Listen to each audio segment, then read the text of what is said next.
As galáxias distantes estão cheias de mistérios. E o homem se pergunta se somos a única espécie inteligente do cosmo. O que está por trás das aparições? Existem regiões do planeta mais propensas a esses incidentes?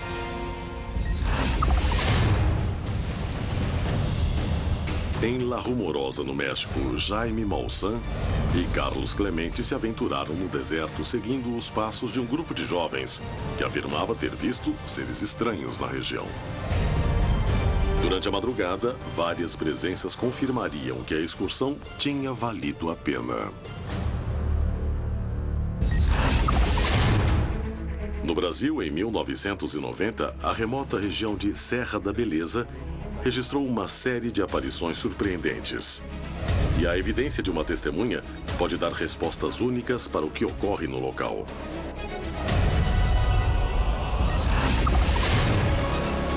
Em 1987, no México, o famoso artista Héctor Gomis estava com amigos em uma estrada quando uma luz estranha cruzou seu caminho. Mais de 25 anos depois, Gomis ainda acredita que o objeto salvou sua vida.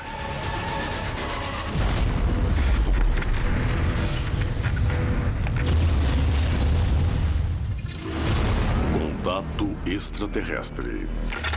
No episódio de hoje, OVNIs e regiões escolhidas. Se diz, na ufologia, que os casos mais espetaculares ocorrem nas áreas rurais, nas fazendas, nos campos, nas estradas. Há centenas, se não milhares de casos documentados sobre pessoas dirigindo em estradas no meio do nada que viram uma luz forte ou uma nave descendo do céu, às vezes afetando o carro, fazendo com que ele desligasse. Existem muitos casos desse tipo.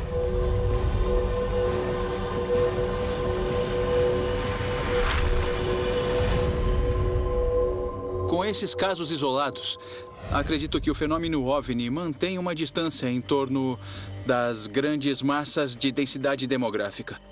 E muitos dos encontros próximos que são reportados têm origem no meio de montanhas, perto de lagos, perto de locais onde há recursos naturais. O fato de que as regiões menos povoadas apresentem mais aparições do que os grandes centros urbanos equivale a dizer que são regiões escolhidas. Ou existe alguma outra explicação?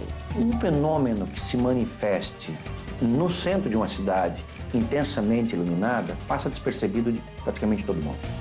Mas esse mesmo fenômeno luminoso, até de menor intensidade, que se manifeste no campo, atrai a atenção de uma testemunha mesmo a quilômetros de distância, por uma questão óptica, meteorológica. Essas formas de inteligência aproveitam para rodear e ter alguns níveis de interação, porque não deixa de ser fascinante para eles tentarem descobrir ou conhecer o ser humano. Os ufólogos têm que ir nas regiões rurais conversar com as pessoas e vão se surpreender em ver que a cada 100 pessoas, 90 tiveram algum tipo de experiência com o fenômeno UFO. E umas 10 ou 20 dessas 90 tiveram experiências surpreendentes, fortíssimas, contundentes. Muitas das histórias que ocorrem nas regiões menos povoadas do continente nos permitem compreender um pouco mais o que está por trás do fenômeno OVNI. Um incidente ocorrido há quase 20 anos demonstra que muitos dos relatos fazem parte de experiências únicas.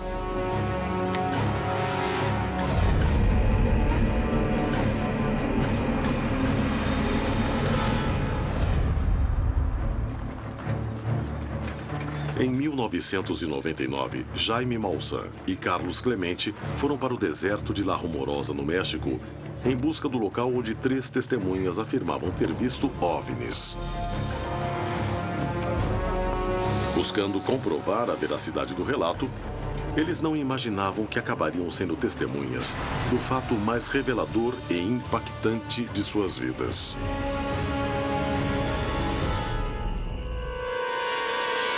Quando contaram a história, ninguém acreditou naquilo. Mesmo assim, eu achava que aquilo fazia muito sentido. Então, decidi ir lá para confirmar. Era maio de 1999.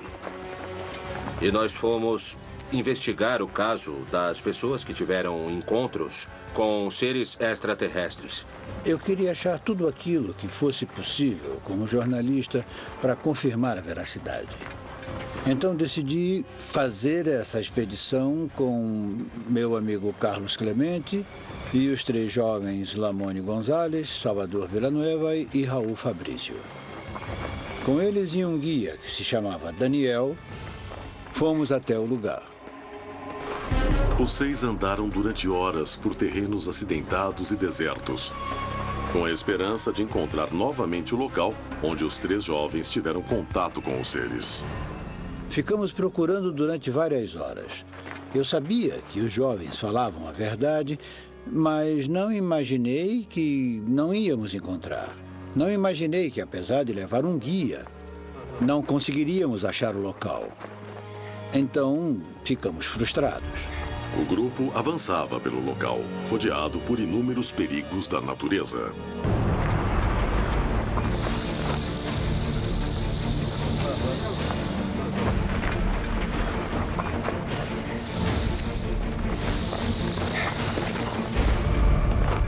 Enquanto procurávamos a árvore, íamos, como chamamos, em fila indiana. Eu ia à frente, distraído, quando, de repente, o guia deu um pulo e colocou a mão no meu peito e me parou, porque eu estava a um passo de pisar numa serpente que estava toda enrolada em si mesma. E sempre que lembro daquele dia, agradeço ao Daniel por ter salvo a minha vida. O grupo andou durante mais de 12 horas, mas não conseguiram achar o local onde o fato havia acontecido 2 anos antes. A ameaça da noite, o perigo do deserto, o cansaço e o desânimo os levou a tomar uma decisão. Estava anoitecendo e, cansados, com fome e com sede, decidimos então ir até onde eles tinham acampado, que era um lugar alto, perto do rio, para passar a noite.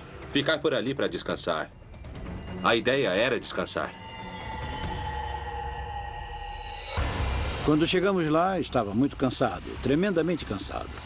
Então jantamos, depois arrumamos nossas coisas, fizemos a fogueira e foi nessa hora que resolvi dormir para recarregar minha energia.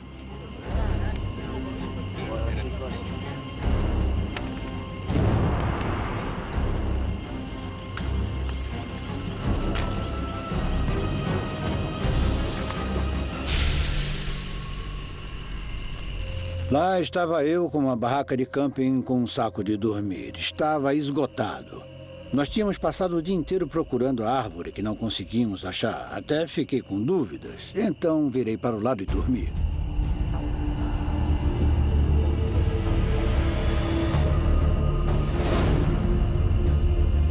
Às 2 da manhã, o Lamone Gonzalez levantou e achei que fosse ao banheiro, mas ele viu alguma coisa na baixada.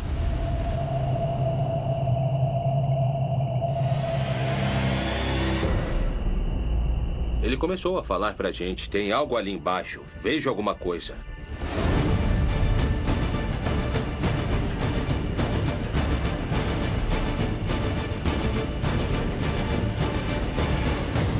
Eu estava quase dormindo. E o Lamone me chamou. Moção, vem aqui, vem aqui. Fingi que dormia. Vem aqui, vem aqui. Até que eu falei, se for um OVNI, grava que amanhã dou uma olhada. E ele, não, venha ver isso. Então, eu falei, Jaime, vamos levantar e ver o que é. Não sei de onde tirei força, estava muito cansado, mas levantei e fui para fora. E vi que os 3 estavam mesmo olhando para alguma coisa na baixada.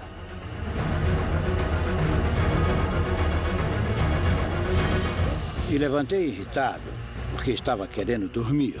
E quando olhei, não sabia o que era aquilo que estava ali.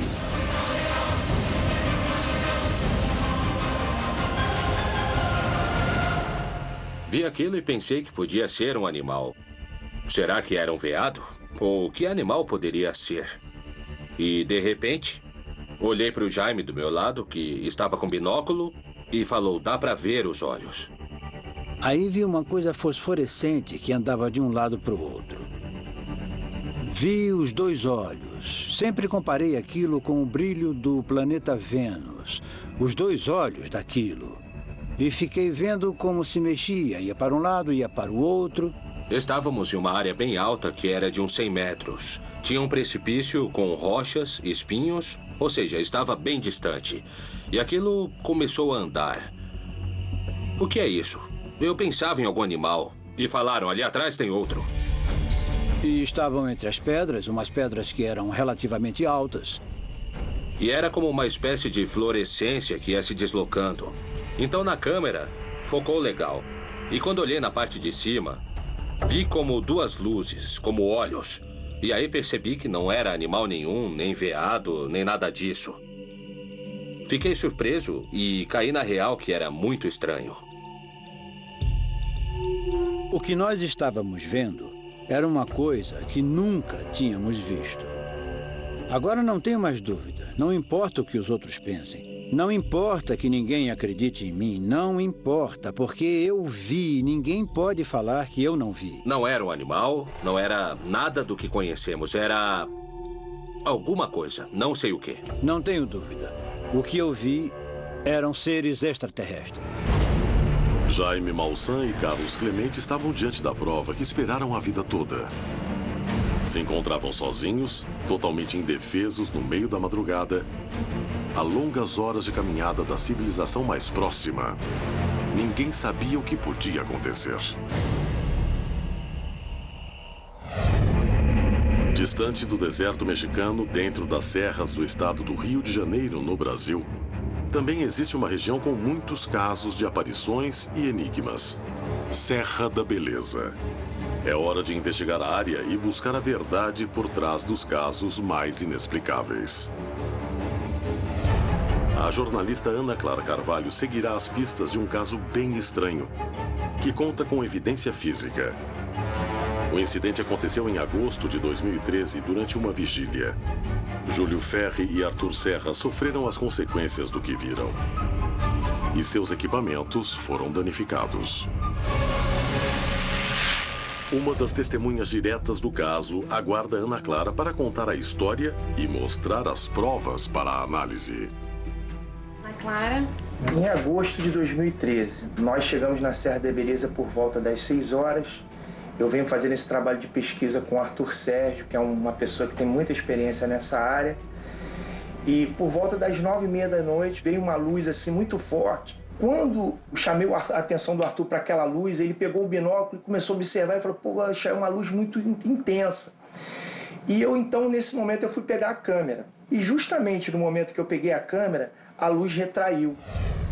E ela depois, quando eu guardei a câmera, ela pegou, voltou, aquela luz bem resplandecente, e dava a impressão de que eles tinham noção de que a gente estava ali naquele local. E passou-se assim, cerca de 30 segundos, ela voltou a apagar e desapareceu. Você tem a câmera aí? Tenho. Ela, só que depois do evento ela parou de funcionar. Você pode deixar ela com a gente? Posso. Pra gente certeza. analisar? Posso. Tá ótimo. No dia seguinte, minha vista amanheceu com uma secreção muito grande. E ao longo do dia, a minha vista inchou. E no dia seguinte, na segunda-feira, eu procurei um oftalmologista para poder saber o que tinha acontecido, né? E ele falou que provavelmente era uma irritação causada pela exposição àquele tipo de luz, né? Uhum. Não sei porque o Arthur não ficou tanto, talvez porque ele usa óculos e ele observou com binóculo. Eu não observei a olho nu. Você tem o laudo aí? Tenho, sim. O que você acha que aconteceu contigo, assim? Eu acredito que deva ter sido em função da irradiação transmitida por essa luz, né? Que era uma luz muito intensa, uma luz muito resplandecente. Uhum. E eu tive o avistamento a olho nu, então eu acho que o problema deve ter sido causado por isso. Haveria alguma relação entre a luz e o incômodo na visão? E ainda, seria possível a câmera parar de funcionar como consequência da visualização? Ana Clara resolve conversar com Marco Antônio Petit, um renomado ufólogo que viveu mais de 10 anos na região, tentando determinar o que acontecia ali. A jornalista está decidida a descobrir o mistério de Serra da Beleza.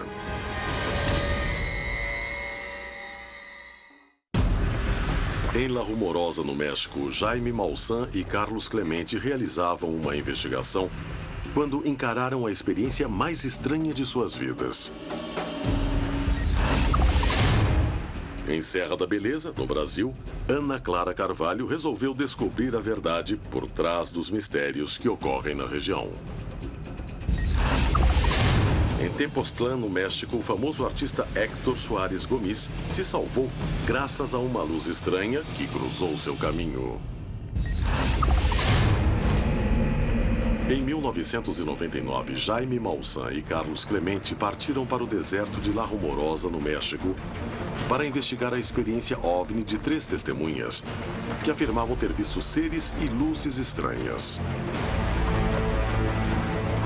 Acompanhados por um guia e pelos 3 jovens, Maussan e Clemente voltaram ao local do fato.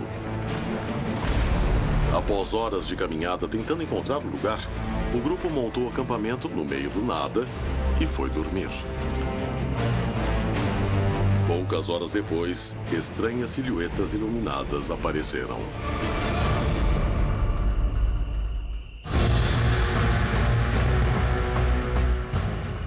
Minha preocupação na hora foi registrar a imagem. Eu sabia que estava diante de algo verdadeiramente extraordinário. Então fui para um lado, fui para o outro, peguei a câmera de vídeo. Lembro que tínhamos uma câmera de visão noturna, mas não era de última geração. Com a câmera, eu não via nada, porque estava escuro e não tinha foco. Falei, não dá para ver. Peguei a outra e também não via nada. Me dei conta que não conseguia ver nada. Então, tirei algumas fotografias e nas fotografias não saiu nada. E não fiz vídeo porque também não dava para ver nada. Não conseguia ver nada pela câmera, tudo escuro. E quando fiz assim, o flash saiu, pensei, eles vão ver. O flash foi bem visível em meio à noite escura. E Clemente temeu terem sido descobertos pelos seres estranhos.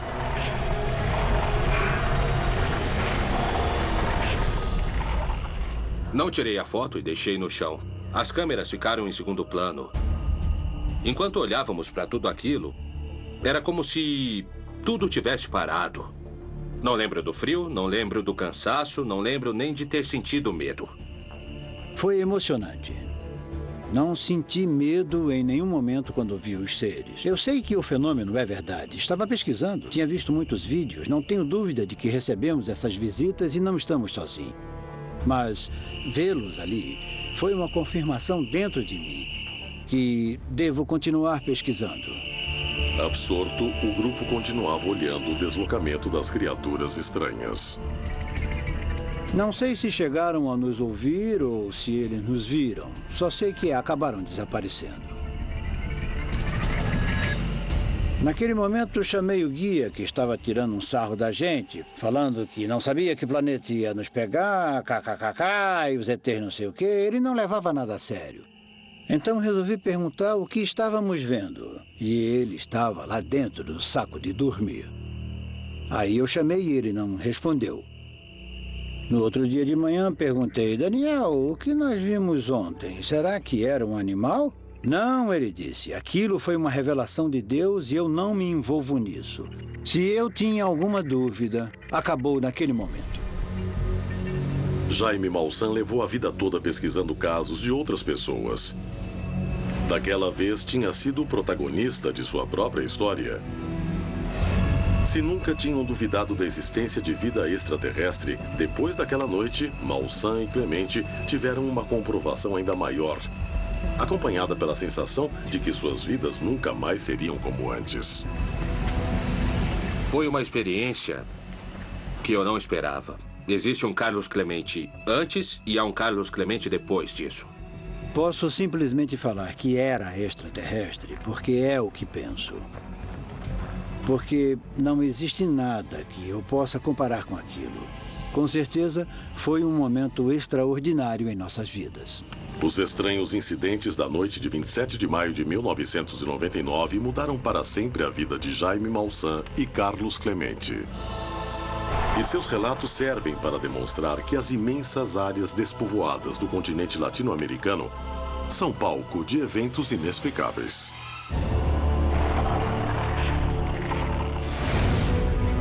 A enorme quantidade de histórias que se repetem dia após dia nessas regiões desabitadas prova que os fenômenos são mais comuns em locais onde não existe poluição visual? Ou a América Latina foi escolhida para receber a visita de OVNIs?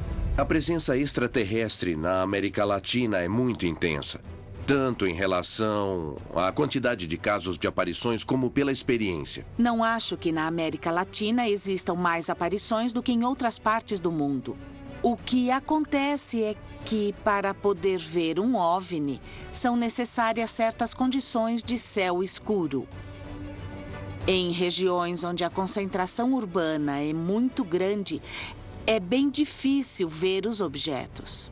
Eu acho que existem aparições em todo lugar. Você só precisa ir para uma montanha, para o campo, para achar. Se sair para procurar, vai encontrar. O que acontece na América Latina é que existem bem mais regiões isoladas, livres da densidade urbana. E, por outro lado, acho que na América Latina talvez exista menos preconceito por parte das pessoas na hora de falar e de admitir que já viram esse tipo de fenômeno. O debate de que o continente latino-americano seria ou não um dos mais notórios em matéria de aparições reúne adeptos dos dois lados. Porém, ambas as opiniões concordam sobre a cultura ser determinante para a percepção do fenômeno.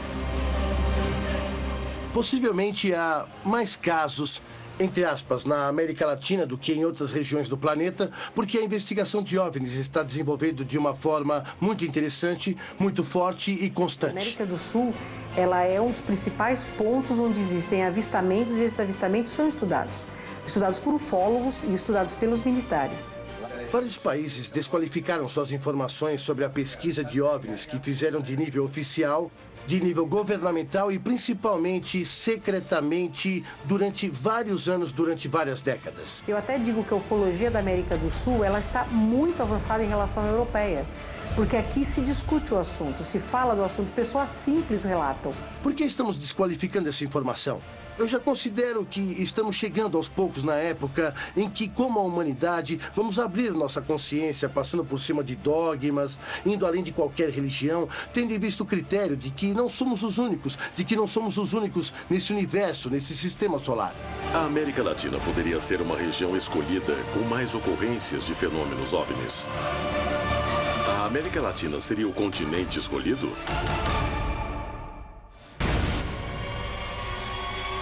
Uma série de episódios ocorridos no Brasil servirá para esclarecer todas as questões que pairam sobre pesquisadores e a população. Ana Clara Carvalho investiga um caso único de OVNI, que conta com evidência física. Durante uma vigília, Júlio Ferri e Arthur Serra viram uma luz estranha que danificou suas câmeras fotográficas. Nas horas seguintes, tiveram problemas nas vistas. Mas será que os fatos estão relacionados? Ana Clara decide falar com Marco Antônio Petit, um renomado ufólogo que durante mais de uma década viveu na região, tentando explicar o que acontecia ali. Eu estou fazendo uma investigação sobre umas aparições de OVNIs na Serra da Beleza. O que o senhor poderia me dizer sobre o assunto? Em 1981, eu comecei a receber uma série de depoimentos de pessoas que moravam na região da Serra da Beleza, referentes à presença de misteriosas luzes que estavam sendo observadas cada vez com mais frequência naquela área. Em maio de 82, pela primeira vez, eu fui para a Serra da Beleza. Nesse dia que nós chegamos lá pela primeira vez, eu tive a chance, juntamente com mais 4 membros do meu grupo, de ficar frente a frente pela primeira vez a um objeto desse. Claramente um objeto de forma discoidal. Por que o senhor crê que acontece só nessa região, essas aparições? Olha, na verdade, nós temos o que a gente chama de áreas de incidência em vários pontos do planeta. Agora, no caso da Serra, acabamos descobrindo que a área é riquíssima em areia monazítica. A areia monazítica tem um elemento radioativo que é o tório. Tá ótimo. Obrigada. Vai ser um prazer. Ana Clara confirmou que a área é rica em aparições e que o local pode apresentar uma areia rara, que possui elementos radioativos como o tório. Mas existe alguma relação entre a suposta presença de areia monazítica e as aparições? E há alguma conexão com as queixas que Arthur e Júlio apresentaram? E com o defeito da câmera? Marco Antônio Petit e Ana Clara Carvalho resolvem viajar até o local em busca de explicações. Tiveram mais aparições aqui? Muitas vezes eles sobrevoam essa área aqui por cima de onde nós estamos. E outra área de muita incidência, às vezes, é aquela região de lá. Eles costumam vir de lá, outras vezes eles vêm daquela área lá. E já foram vistos até pousados ali no fundo dessa grota ou desse grotão. Né? Ou seja, toda essa área aqui é uma das áreas mais ricas em aparições de UFOs do nosso país. Ana Clara se encontra com o geólogo Paulo Guimarães antes de analisar a câmera fotográfica e os relatórios médicos que Júlio entregou. Ele irá confirmar ou descartar a presença de areia monazítica? E se existe alguma possibilidade de que algum dos elementos presentes no solo do local tenha danificado a câmera e a visão de Júlio e Arthur. Existe alguma rocha dessas que possa emitir algum tipo de luz, que possa estar causando essas aparições? Não existe nenhuma relação da geologia com esse tipo de aparições, não se tem conhecimento dessa possibilidade. As rochas, elas têm propriedades físicas, tá? Elas podem interferir, às vezes, no campo magnético localmente, mas nenhuma delas interfere em termos de atmosférica a ponto de ser confundido com algum objeto. Você já andou bastante pela Serra da Beleza? Já andei fazendo concentrado de bateia, procurando justamente as tais monazitas que poderiam ter algum mineral radioativo.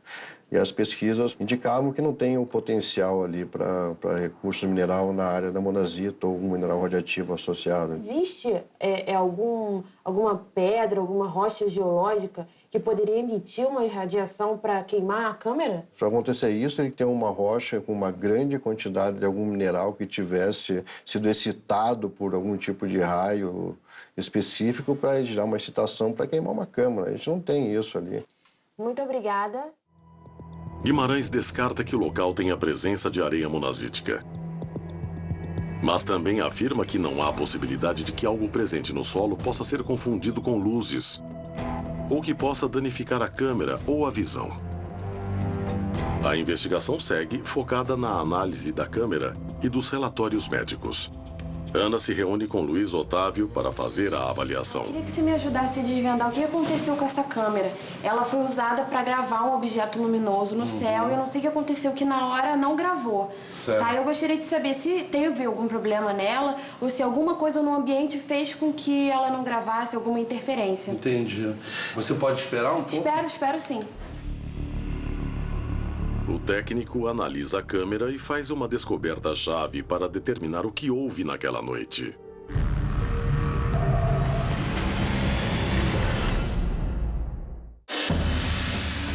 Na América Latina existem regiões onde constantemente acontecem fenômenos OVNIs. Seriam locais escolhidos? Existe algum tipo de explicação? Em Tepoztlán, no México, o artista Héctor Gomis estava acompanhado de 3 amigos quando viveu uma das experiências mais reveladoras de sua vida. Ana Clara Carvalho investiga o incidente de agosto de 2013 que ocorreu em Serra da Beleza, no Brasil. Arthur Serra e Júlio Ferri viram uma luz estranha. A câmera parou de funcionar quando tentaram registrar a imagem. E no dia seguinte, os dois estavam com problemas de visão. Existe algo estranho na região? A luz, a máquina com problema e as queixas nos olhos estariam relacionados? Um geólogo confirmou que não há nada no solo do local que possa ser confundido com luzes, danificar câmeras ou prejudicar os olhos. Ana levou a câmera para um especialista analisá-la e sua resposta ajudará a entender o que acontece na região. A câmera não liga. Eu acho que ela sofreu alguma interferência, alguma coisa eletromagnética, alguma coisa desse tipo, porque não foi calor. Alguma coisa no ambiente realmente interferiu na câmera e a câmera foi danificada. Que tipo de coisa pode ter interferido? Talvez alguma radiação, alguma coisa desse tipo. Mas de danificar teria que ser muito forte.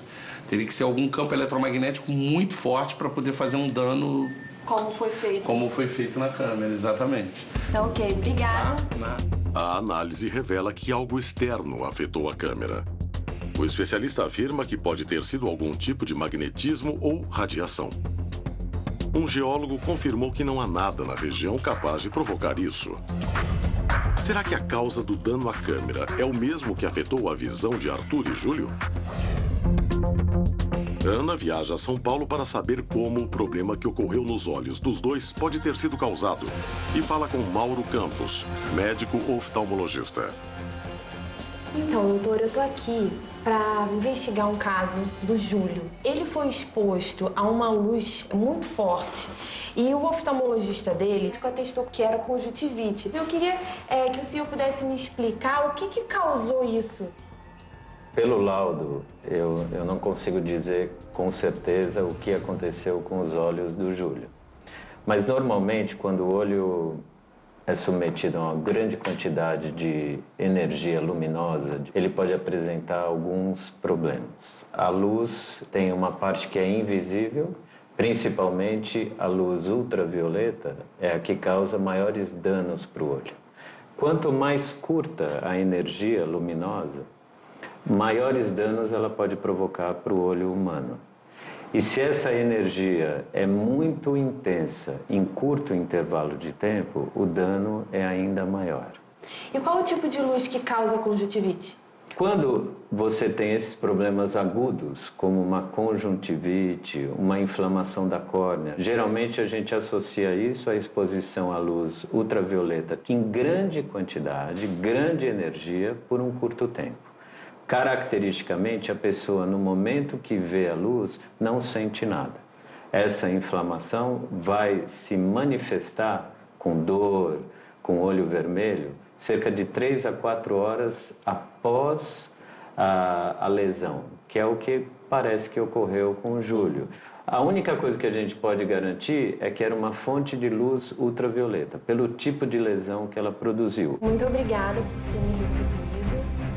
Após considerar todos os aspectos que envolvem o relato de Arthur e Júlio, Ana Clara chegou à conclusão, graças à sua entrevista com Mauro Campos, que um dano semelhante só poderia ter sido causado por uma luz ultravioleta.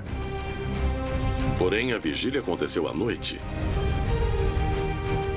A investigação revela que Serra da Beleza é uma área de muitas aparições e que nenhuma particularidade geológica pode explicar a presença de luzes nem danos a equipamentos. Teria sido consequência da luz que eles viram? Em caso positivo, qual a sua origem? Tais incógnitas levam pesquisadores em busca de respostas para o que está por trás desse fenômeno. Relatos de homens interagindo com OVNIs são frequentes nas regiões de menor população. Uma história chama a atenção por sua importância.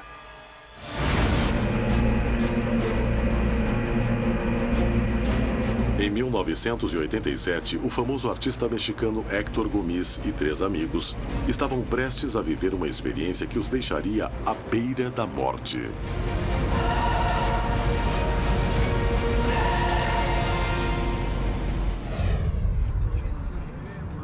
Os 4 amigos tinham ido a uma casa noturna. Era de madrugada e todos estavam cansados. E ainda tinham um longo caminho até suas casas. O que nenhum deles suspeitava era que iam viver uma experiência que mudaria suas vidas. Aproximadamente entre 4h30 e 5 da manhã, nós saímos, 3 amigos e eu, de um clube muito famoso em Cuernavaca. Nós éramos adolescentes rebeldes. Os 4 jovens voltavam para casa depois de uma noite de balada. Um típico passeio adolescente que faziam todos os fins de semana. Porém, aquela noite guardava algo muito misterioso. Todos estavam cansados e queriam chegar logo em suas casas. 2 irmãos iam atrás e eu ia no banco do passageiro. Era o caminho da minha casa em Cocoyoc. Uma simples escolha os levava para um grande perigo. Tem 2 jeitos de voltar para Cocoyoc. Pela estrada de Cuernavaca ou por uma rodovia, uma expressa muito perigosa que se chama Canhão de Lobos. Dá mais volta aí pela estrada e como a gente queria chegar rápido, nós fomos pela rodovia. Aproveitando que o carro era novo, o jovem que dirigia acelerava em alta velocidade pela estrada perigosa. A gente falava das meninas que conhecemos, dos planos para o dia seguinte. A gente estava conversando sobre coisas que normalmente adolescentes falam quando saem. E de repente, alguma coisa chamou a minha atenção. Alguma coisa que acendia e apagava. A estranha visão surpreendeu Hector e chamou sua atenção. Não parecia a luz de um avião, nem a luz de uma torre de rádio que fica acendendo e apagando. Não, não. Era uma coisa completamente diferente. Era uma luz amarelada, num formato oval. Estava meio escura e começou a se iluminar por dentro. Era como se a gente colocasse uma lanterna dentro de um globo amarelado e brilhava bastante. E eu fiquei surpreso e eu falei, vocês viram isso? O que é isso? Hector ficou muito surpreso diante do que via. Enquanto os demais procuravam encontrar uma explicação. Ah, deve ser um avião. Mas como que vai ser um avião? Olha só o formato disso. Tem uma forma... Não tinha uma forma muito clara, sabe? E era iluminada por dentro. Olha que lindo, o que é isso? Então eu falei, breca, breca, breca, diminui a velocidade pra gente poder ver melhor. E a gente diminuiu. A gente foi devagar e era incrível. Eu nunca tinha visto nada igual. Que loucura. A insistência de Hector de pararem o carro para observar a luz os colocaria diante de um estranho perigo. A gente parou o carro e todo mundo que estava lá atrás, todo mundo que estava sonolento, desceu também. E eles se surpreenderam com a luz.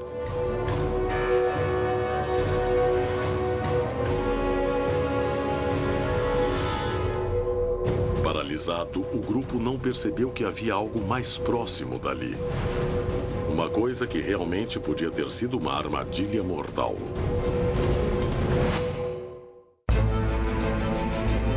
Em 1987, o famoso artista mexicano Héctor Gomis e 3 amigos voltavam para casa após uma típica balada adolescente. O motorista dirigia em alta velocidade um carro 0 km.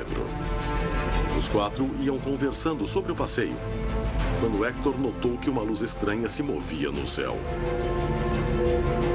O OVNI os acompanhou durante uma parte do percurso e ele quis parar o carro para ver melhor o que era.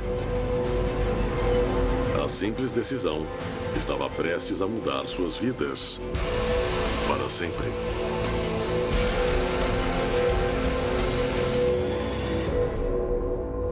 Uns 3, 4 metros à frente tinha um cavalo morto, que ocupava todo o espaço da estrada.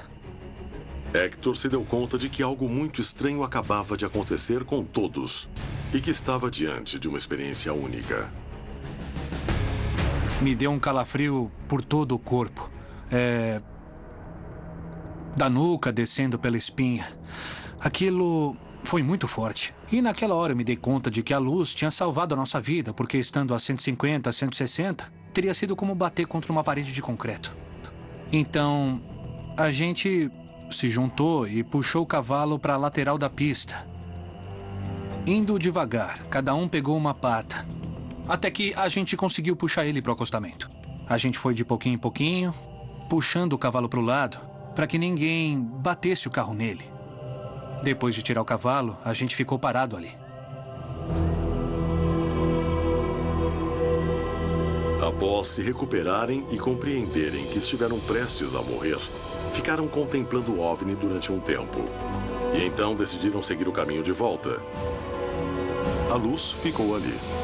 Deve ter passado uns 15 a 20 minutos. E eu fui tremendo, muito emocionado, porque não era a minha primeira experiência com OVNIs.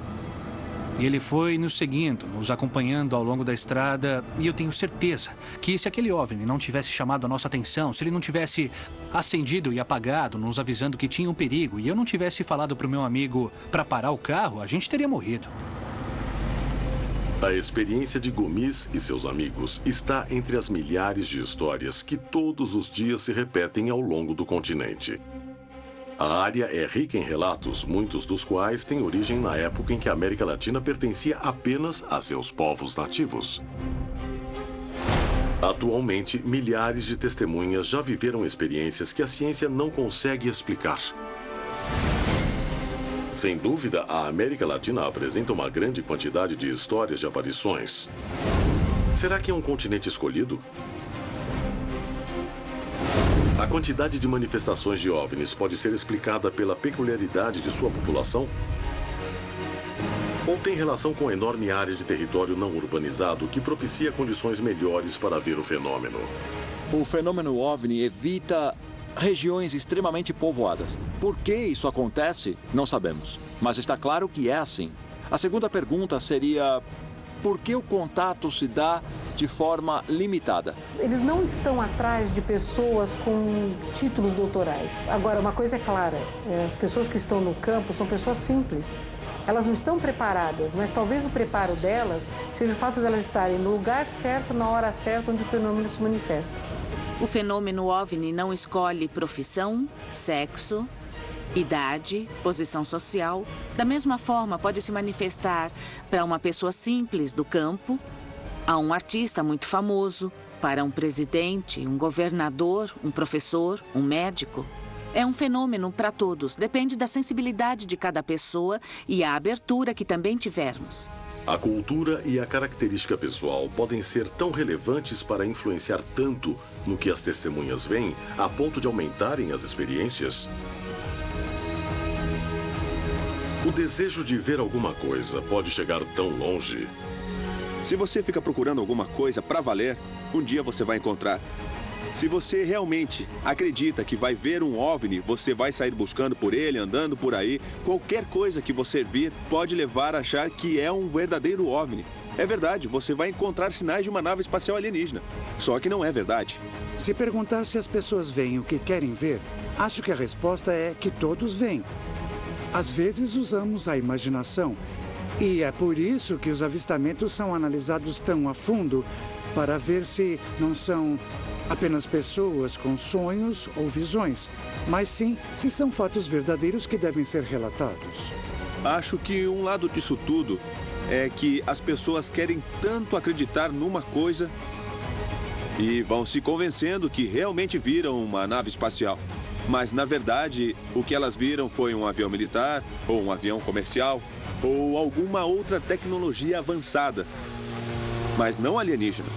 Mas se acreditar o suficiente, essa pessoa vai se convencer de que é um OVNI ou uma nave alienígena, quando não é. Acho que o fenômeno OVNI é diverso, depende de muitos fatores, e que não podemos encarar todos da mesma forma. Por exemplo, não podemos dizer que todas as aparições e todos os vídeos que existem têm uma procedência extraterrestre. Seria muito atrevimento e muito arriscado. Também não podemos dizer que é tudo mentira, porque não é possível que ao longo da história de tantos anos, tantas pessoas tenham visto. Eu acho que pouca gente tem experiências pessoais. Quando você tem uma experiência pessoal, fica ainda mais difícil se convencer de que não é verdadeira. Você não pode convencer alguém de que não viu algo quando a pessoa viu. As histórias de OVNIs vistos em locais afastados se repetem. E muitas são tão fascinantes que chamam a atenção dos mais renomados especialistas que vão a esses locais remotos para encontrar a verdade. Um dia o homem poderá revelar o que se esconde por trás do fenômeno OVNI. Ou essa verdade já foi descoberta, mas não revelada. O continente abriga milhares de relatos que aguardam serem descobertos. E chegou a hora de ir atrás da verdade.